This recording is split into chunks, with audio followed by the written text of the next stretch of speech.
Hi everyone, this is Dipti and welcome to Walk with the Coach.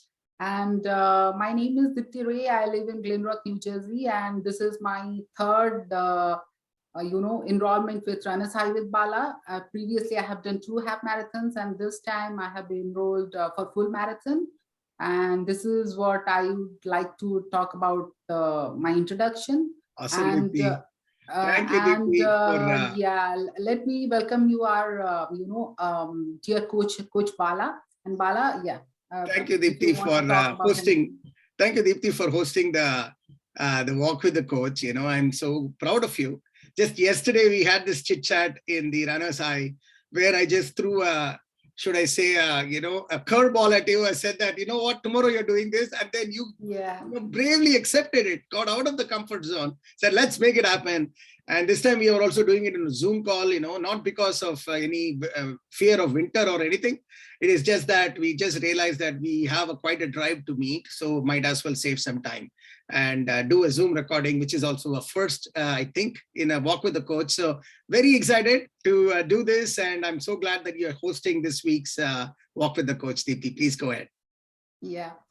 So Bala, I think for past few weeks we have been discussing all the cardiovascular stuff, right? Yeah. So I think in our today's topic we are going to discuss about different metrics of the body, right? Correct. So why don't you take that topic and put some light on that? Sure. So I think that's another way of looking at our running, right? So because one of the cool things, as you would probably agree with me, is running is that it's a very metrics driven sport.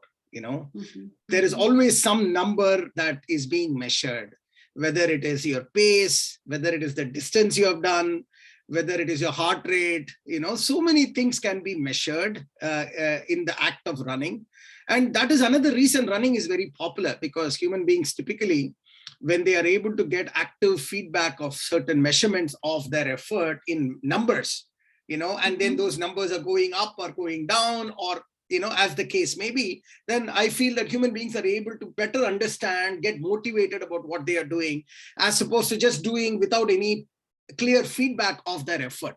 So I think running in that way is a very metrics driven activity. And so it's a great question that you asked. We talked about cardiovascular system. So let's step back now.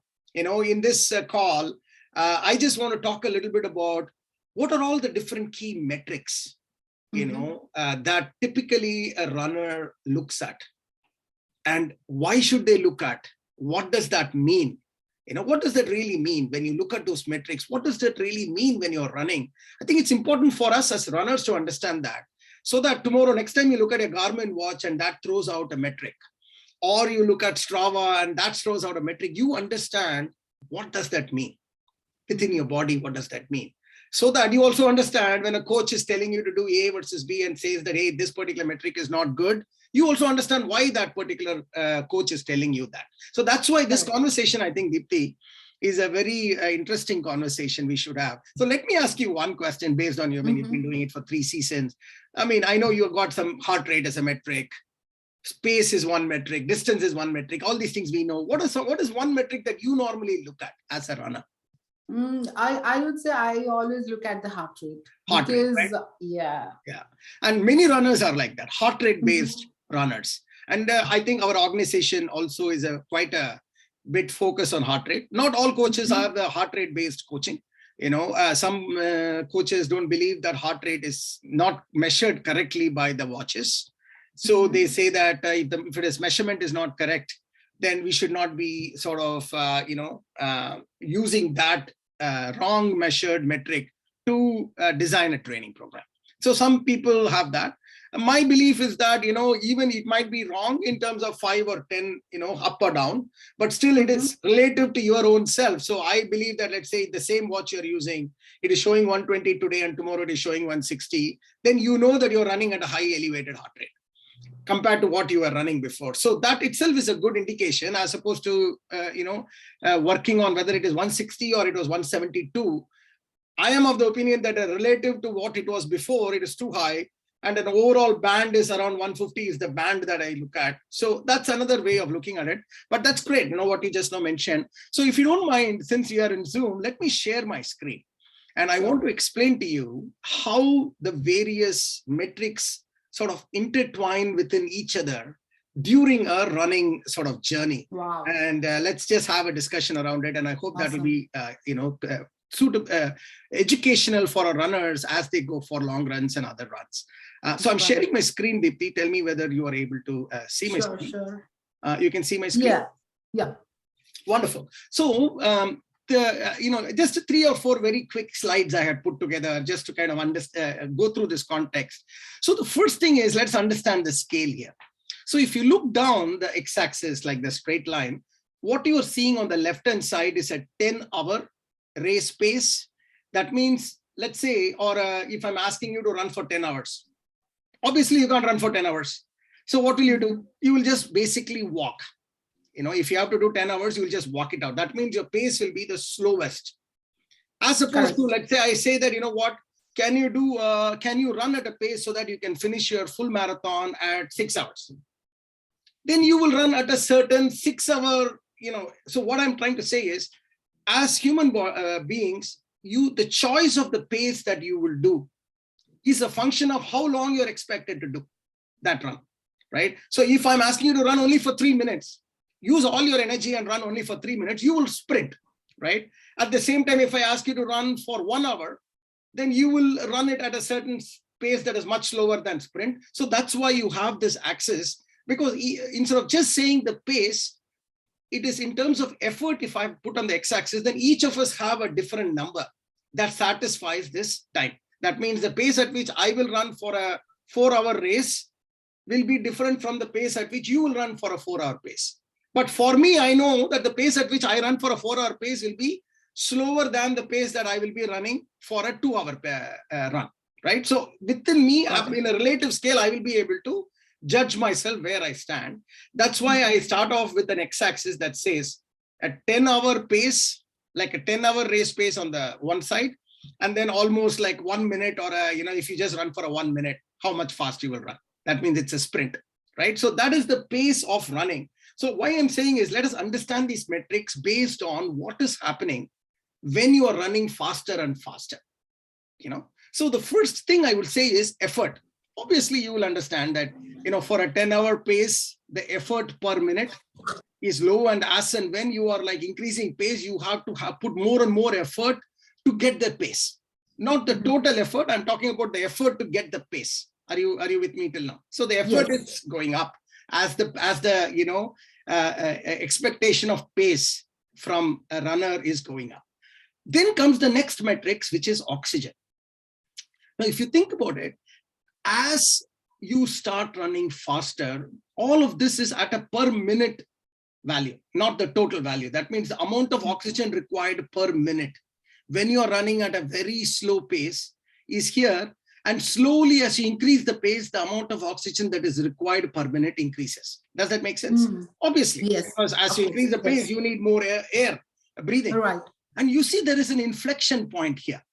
Around the 1 hour pace, you see that there is a sudden increase in the amount of oxygen that is required.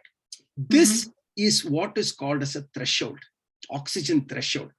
This is where at 1 hour, we call that the tempo pace run.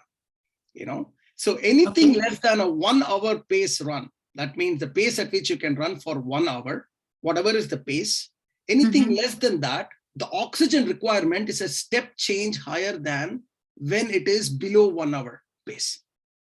That's what this graph tells you. This is how the oxygen consumption per minute varies in terms of the body.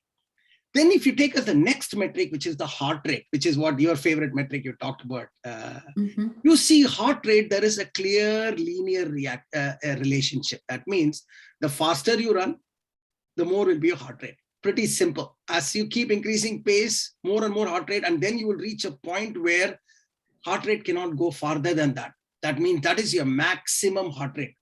After that, you continue to push, you will basically shut down because your heart cannot race further. So the demand for the heart is much higher than what it can possibly do. So in the best case of scenario, it will basically tell you to shut it down.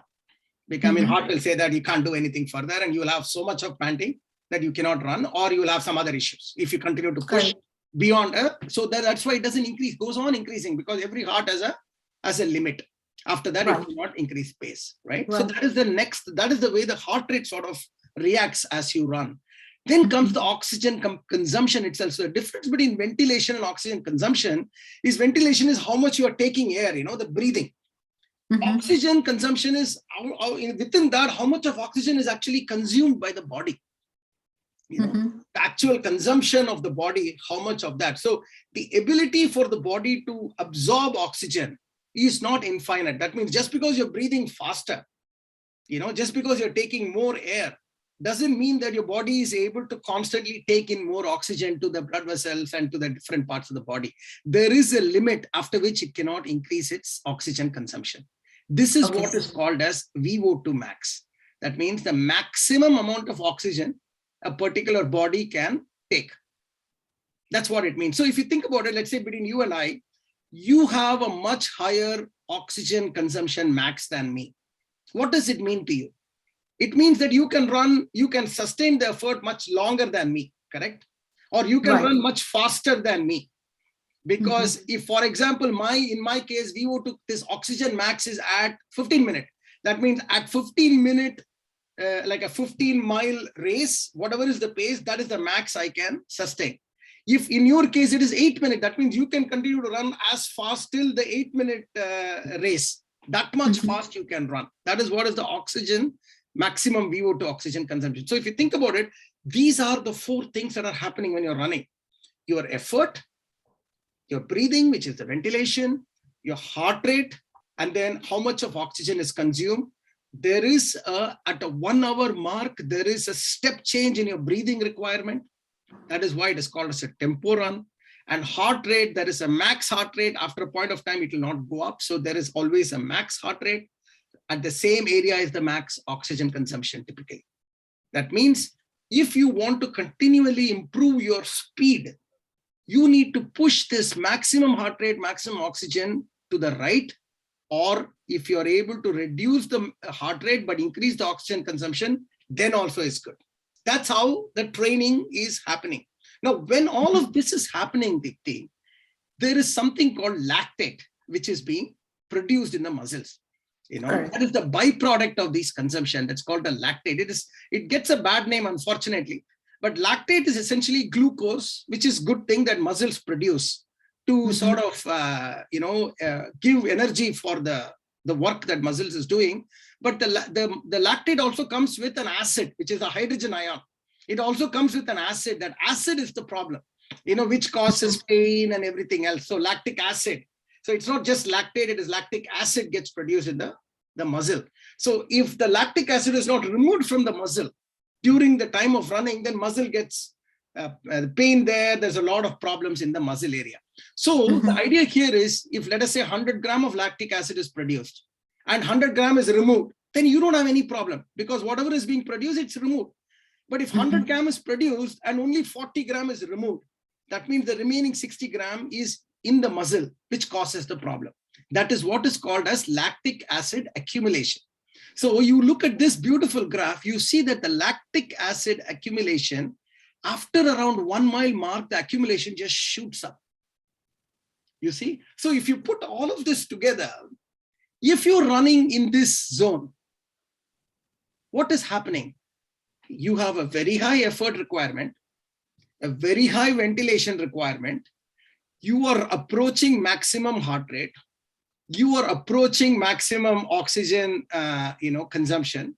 And you're also having a very high lactic acid production that is left behind in the muscle.